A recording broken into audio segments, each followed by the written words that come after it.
This is Donna with Sparrowstudios7, coming to you with I Read and I Learn with commentary on Genesis 15. There was a little bit of technical difficulty, so we're going to try this again. And Feeny has been corralled with love, so hopefully he won't be getting out to bark at the neighbors while we're doing this. But more importantly, we're going to be talking about Genesis 15 and the covenant sacrifice between Abram and God. So here's how we're going to do it. As usual, we will be reading some of the comments about the chapter and taking it pretty much verse by verse. So, 15, 1 through 21. The Lord made a formal covenant with Abram, solemnly confirming the promises made at his call in 12, 1 through 3. So I'm going to go back and read the first 3 verses of chapter 12. Just to let you know specifically what happened in the call. The Lord had said to Abram, "Leave your native country, your relatives, and your father's family, and go to the land that I will show you. I will make you into a great nation. I will bless you and make you famous, and you will be a blessing to others. I will bless those who bless you, and curse those who treat you with contempt. All families on earth will be blessed through you." Okay, so that was the initial call of Abram to leave his home in Ur of the Chaldeans and to go to the promised land. He did not know where he would be going. He was just told to go, and Abram went. So it says there would be a long period of slavery for Abram's descendants before these promises would be completely fulfilled. And when I did the commentary on chapter 12, I did note how there were a lot of similarities between Abram and Israel in chapter 12 that would be fulfilled later on. Abram and Israelites were both in Egypt, and that's the captivity mentioned here. Let's tie it all together a little bit. And then God says to Abram in verse 1, "Do not be afraid." Abram lacked a son to be his heir. The Lord addressed Abram's anxiety about the future with comforting words. "I will protect you." Literally, I will be your shield. The Hebrew word for shield is Megan. And it's from the same root as Melchizedek's word defeated that we saw a couple of days ago in chapter 14:20. The Lord who had defeated Abram's armies would continue to protect him. Your reward will be great. The promise of us offspring in chapter 12 verses 2 through 3 and Psalm 127:3 was still unfulfilled. So, using wordplay, Abram expressed his concern that Eliezer of Damascus, or Hebrew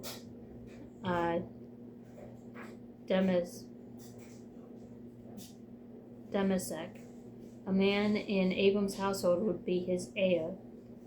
In Hebrew, that would be Ben Mesha, son of possession, as was customary when there was no son. But in 4 through 6, God affirmed that the promise was for Abram's own offspring, and showed him the stars as a promise of the vast number of descendants that he would have. We see this repeated in chapter 22, verse 17, and 26:4.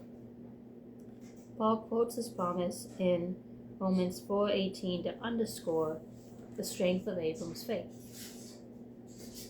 And it's noted in verse 6 that Abram believed. God made his covenant with a believer. The statement does not indicate when Abram came to faith.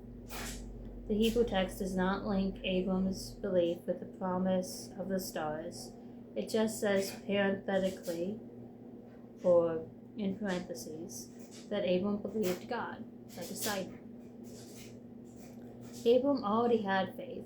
His departure from was his first great act that demonstrated it, and we see that noted in Hebrews 11:8-10.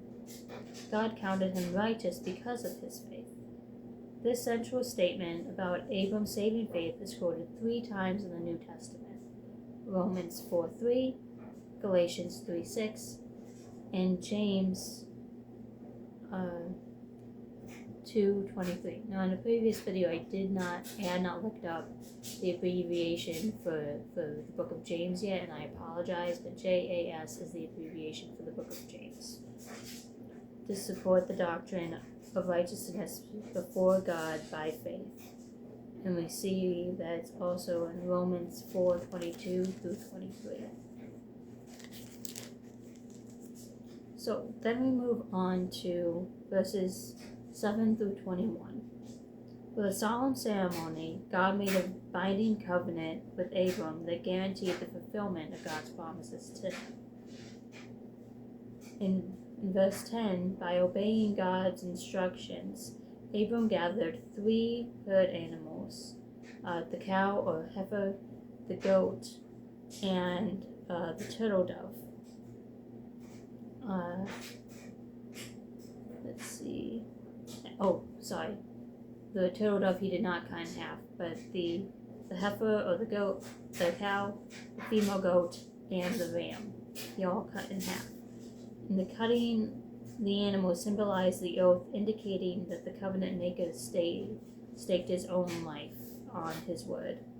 And we see that repeated in Jeremiah 34:18. We also note that the Bible also notes in verse 11 that vultures were unclean birds of prey. It symbolized those who unjustly attack Abraham's heirs. We see this in verse 13 and 14. It says, Then the Lord said to Abram, You can be sure that your descendants will be strangers in a foreign land, where they will be oppressed as slaves for 400 years. I will punish the nation that enslaves them, and in the end they will come away with great wealth. So even though vultures attacked and the Egyptians will try to harm the Israelites and enslave them, and in many ways succeed for 400 years, God will bring about plagues to punish Egypt Abraham's descendants. And then it talks about the word oppressed. The same word, a note for verse 13. The same word is used in Exodus 1:11-12. Egypt, like predatory birds that we saw in verse 11, would try to destroy Israel and hinder the covenant's fulfillment. Apparently, 400 years is a round number. We also see it mentioned in Acts 7:6, Exodus 12:40, and Galatians 3:17. Using the chronology in the Hebrew text, the family moved to Egypt around 1876 BC, and the Exodus occurred around 1446 BC, though many scholars date the Exodus later around 1270 BC. And then it's asking me to note the Exodus introduction, and we'll do that when we get there. But I'm just going to sum everything up, and then I'll do another commentary video, because we also have notes about the promised land and a couple paragraphs about the covenant to talk about. So God took Abram and he went through this official ceremony to prove and make a binding promise that Abraham was going to be the good leader of the nation of Israel, even though his son had not been born yet. In this we see God's great love for Abraham. Be right back.